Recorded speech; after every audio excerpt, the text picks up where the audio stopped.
Metal detectors.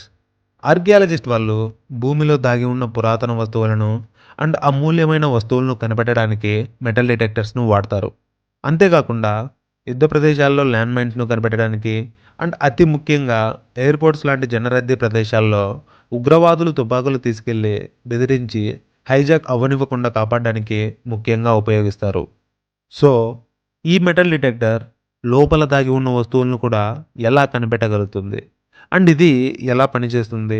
And ఇది ఎలాంటి మెటల్స్‌ని మాత్రమే కనిపెట్టగలుగుతుంది? మనం తరచూ చూసే మ్యాగ్నెట్స్‌ను పర్మనెంట్ మ్యాగ్నెట్స్ అంటారు. ఎందుకంటే ఇవి నిరంతరాయంగా మ్యాగ్నెటిక్ ఫీల్డ్‌ను క్రియేట్ చేస్తాయి. సో, ఇవి కాకుండా టెంపరరీ మ్యాగ్నెట్స్ అని ఉన్నాయి. వీటిని ఎలా తయారు చేయొచ్చంటే ఒక మెటల్‌కు కాపర్ వైర్ చుట్టి, కాపర్ వైర్ 2 చివరలకు బ్యాటరీని అటాచ్ చేయాలి. సో, ఎలక్ట్రిసిటీను ఆ మెటల్ చుట్టూ పాస్ చేయడం వల్ల ఆ మెటల్ అనేది మ్యాగ్నెట్‌గా పనిచేస్తుంది. సో, ఆ మెటల్ చుట్టూ మ్యాగ్నెటిక్ ఫీల్డ్ క్రియేట్ అవుతుంది. సో, ఇలాంటి మెకానిజంనే మెటల్ డిటెక్టర్స్‌లో కూడా యూజ్ చేస్తారు.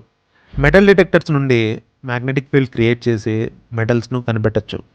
ఇక్కడ క్వెషన్ ఏంటంటే magnetic field only iron, nickel and కోబాల్ లాంటి కొన్ని రకాల మెటల్స్‌ని మాత్రమే అట్రాక్ట్ చేయగలదు. కానీ ఇది చాలా metals like gold, copper, silver, aluminium, platinum, tin, brass ఇంకా ఎన్నో రకాల మెటల్స్ మ్యాగ్నెట్స్‌కి అట్రాక్ట్ అవ్వవు. సో, ఇలాంటి మెటల్స్‌ను మెటల్ డిటెక్టర్ యూజ్ చేసి కనిపెట్టలేమేమో అనుకుంటాం. కానీ ఇవి మ్యాగ్నెటిక్ ఫీల్డ్‌కు అట్రాక్ట్ అయ్యే విధంగా కాకుండా రిఫ్లెక్ట్ అయ్యే విధానాన్ని బట్టి పనిచేస్తాయి. అంటే మెటల్ డిటెక్టర్స్ ఎలక్ట్రోమాగ్నెటిక్ వేవ్స్‌ని క్రియేట్ చేస్తాయి. ఈ ఎలక్ట్రోమాగ్నెటిక్ వేవ్స్ దేని నుండైనా పాస్ అయ్యి వెళ్ళిపోగలవు. ఈవెన్ అవి మన శరీరం నుండి కూడా పాస్ అయ్యి వెళ్ళిపోగలవు. సో, అదే విధంగా ఇవి భూమి నుండి కూడా పాస్ అయ్యి వెళ్ళిపోతాయి. ఈ ప్రాసెస్‌లో అక్కడ ఏవైనా మెటల్ ఆబ్జెక్ట్స్ ఉంటే ఈ ఎలక్ట్రోమాగ్నెటిక్ వేవ్స్ దేని నుండైనా పాస్ అయ్యి వెళ్ళిపోతాయి గానీ మెటల్ ఆబ్జెక్ట్స్ నుండి పాస్ అయ్యి వెళ్ళిపోలేవు. ఒకవేళ అవి మెటల్ ఆబ్జెక్ట్స్‌కు తగిలితే అవి రిఫ్లెక్ట్ అవుతాయి. అంటే తిరిగి బౌన్స్ బ్యాక్ అయ్యి మెటల్ ఆబ్జెక్ట్స్ యొక్క రిసీవర్‌కు చేరుకుంటాయి. సో, మెటల్స్‌ని యూజ్ చేయకుండా land mines, guns, hand grenades లాంటి ఏ మారణాదాల్ని తయారు చేయలేరు. సో, ఇవి ఎవరైనా క్యారీ చేస్తున్నారంటే మెటల్ డిటెక్టర్స్ యూజ్ చేసి ఈజీగా కనుక్కోవచ్చు. Micro ovens. మైక్రో ఓవెన్స్‌తో చాలా తక్కువ ఎలక్ట్రిసిటీతో చాలా వేగంగా వంట చేయొచ్చు. అంటే గ్యాస్ స్టవ్ మీద ఒక గంట టైం పడితే మైక్రో ఓవెన్‌లో జస్ట్ 15-20 మినిట్స్ లోపలే పూర్తవుతుంది. సో, ఇంత ఫాస్ట్‌గా వేడి చేసే ఓవెన్‌లో ఫుడ్ మాత్రమే హీట్ అవుతుంది. దాని కింద ప్లేట్ మాత్రమే హీట్ అవ్వదు. ఎందుకో ఇప్పుడు చూద్దాం. ముఖ్యంగా మైక్రో ఓవెన్ అనేది మైక్రోవేవ్స్‌ను ప్రొడ్యూస్ చేసి ఫుడ్‌ను హీట్ చేస్తుంది. మైక్రోవేవ్స్ అంటే ఎలక్ట్రోమాగ్నెటిక్ స్పెక్ట్రమ్‌లో 2.4 గిగాహెర్ట్జ్ ఫ్రీక్వెన్సీ ఉన్న వేవ్స్‌ని మైక్రోవేవ్స్ అంటారు. ఈ వేవ్స్ ఫుడ్‌లోకి పాస్ అయ్యి వాటర్ మాలిక్యూల్స్‌ను వేడి చేస్తాయి. ఎలా అంటే ఈ వేవ్స్ కొంత వైబ్రేషన్‌ను కలిగి ఉంటాయి. ఇవి ఫుడ్‌లోని వాటర్ మాలిక్యూల్స్‌ను కూడా వైబ్రేట్ చేస్తాయి. సో, వైబ్రేషన్ వల్ల అక్కడ వాటర్ మాలిక్యూల్స్‌కి మధ్య ఫ్రిక్షన్ జనరేట్ అవుతుంది. ఫ్రిక్షన్ వల్ల అక్కడ హీట్ ప్రొడ్యూస్ అవుతుంది.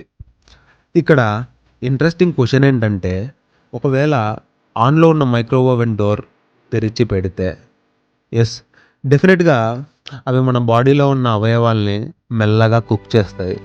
మన బాడీలో నిరంతరాయం బ్లడ్ సర్క్యులేషన్ అవుతుంది కాబట్టి ఆ ప్రాసెస్ చాలా స్లో అవుతుంది. కానీ మన ఐస్‌కి మాత్రం ఇది చాలా డేంజర్. ఎందుకంటే మన కళ్ళు ఎక్కువ పర్సెంటేజ్ వాటర్ కంటెంట్‌ని కలిగి ఉంటాయి. అండ్ వీటి కార్నియా భాగంలో అసలు నెర్వ్స్ ఉండవు. సో, బ్లడ్ సర్క్యులేషన్ కూడా ఉండదు. కాబట్టి ఇవి మన కళ్ళను కుక్ చేసే పాసిబిలిటీస్ ఉంటాయి. అందుకనే సేఫ్టీ ప్రికాషన్ కోసం micro oven companies micro oven door తెరవగానే ఆటోమేటిక్‌గా టర్న్ ఆఫ్ అయ్యేలా డిజైన్ చేస్తారు. సో, వీటి వల్ల మనకి ఎలాంటి డేంజర్ ఉండదు.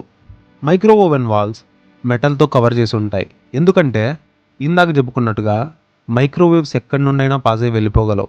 ఈవెన్ అవి మన శరీరం నుండి కూడా పాస్ అయ్యి వెళ్ళిపోగలవు.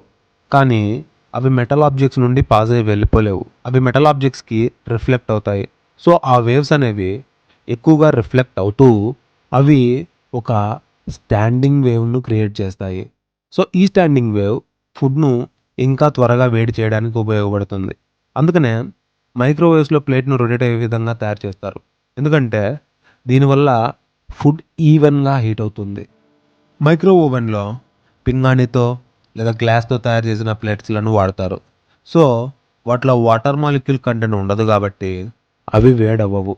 ఒకవేళ అందులో metal objects like steel plates పెడితే మైక్రోవేవ్స్ మెటల్ ఆబ్జెక్ట్స్కి రిఫ్లెక్ట్ అవుతాయి కాబట్టి అక్కడ ఒక పర్ఫెక్ట్ స్టాండింగ్ వేవ్ క్రియేట్ అవ్వదు.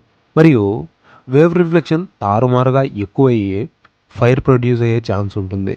తర్వాత బ్లాస్ట్ అయ్యే ఛాన్స్ కూడా ఉంటుంది. అందుకే మైక్రోవేవ్లో ఎక్కువ పింగాణి ప్లేట్స్ ఆర్ గ్లాస్ ప్లేట్స్లను మాత్రమే వాడతారు. ఇవి ఆ మైక్రోవేవ్స్ వల్ల డైరెక్ట్గా వేడవ్వవు కానీ ఫుడ్ యొక్క హీట్ ప్లేట్కి కొంతవరకు ట్రాన్స్ఫర్ అవుతుంది.